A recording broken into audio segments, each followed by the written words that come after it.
Hola, bienvenidos a mi canal Aprendemos de Todo. En este video voy a explicar cómo aprenden los alumnos de Albert Bandura. Recuerden que en el canal están las etapas del aprendizaje vicario, que es el aprendizaje de la teoría de Bandura, y también van a encontrar la teoría completa de él, ¿sí? Con las características, los diferentes nombres que adopta, los conceptos y temas varios de la biografía de él. Bien, tenemos que tener en cuenta primero cómo concibe él el aprendizaje, ¿sí? Él dice que el aprendizaje del sujeto se va a adquirir por observación, ¿sí? Por eso también se le llama aprendizaje observacional. Por lo tanto, tenemos que tener en cuenta, para observar, el sujeto tiene que tener interacción social. Por eso también se lo denomina una teoría constructivista social o socioconstructivista. ¿Cuáles son las características que tenemos que tener en cuenta si queremos aplicar este tipo de aprendizajes?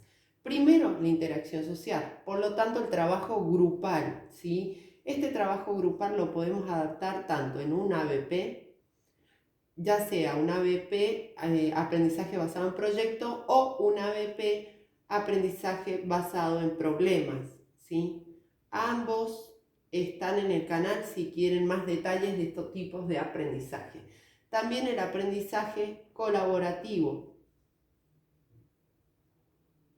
Otra de las formas que tenemos para aplicar este tipo de aprendizajes es primero que el alumno tenga contacto con una representación gráfica de algo, ya sea una pintura, un dibujo, las imágenes de un cuento, lo que ustedes quieran, ¿sí? Y preguntarle a los alumnos qué observan. Pero básicamente lo que él trabaja es el modelo de aprendizaje para imitarlo, ¿sí? O sea, si el docente es un modelo para el alumno, porque sabe mucho, porque es una persona respetable, afectuosa, el alumno va a tomar ese modelo y va a tender a imitarlo, ¿sí? Otra de las características que él toma para este tipo de aprendizaje es el afecto, ¿sí? El afecto desde el punto de vista del cariño y también del respeto, ¿sí?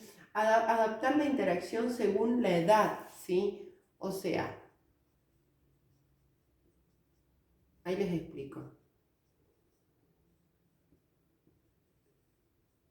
Según la edad, no podemos hablarle de la misma forma a un niño de primero, segundo grado, 7, 8 años, que a un niño ya más grande, sexto, séptimo, 11, 12 años, ¿sí? Tenemos que adaptar la forma de comunicación y la forma de tratar a esos alumnos.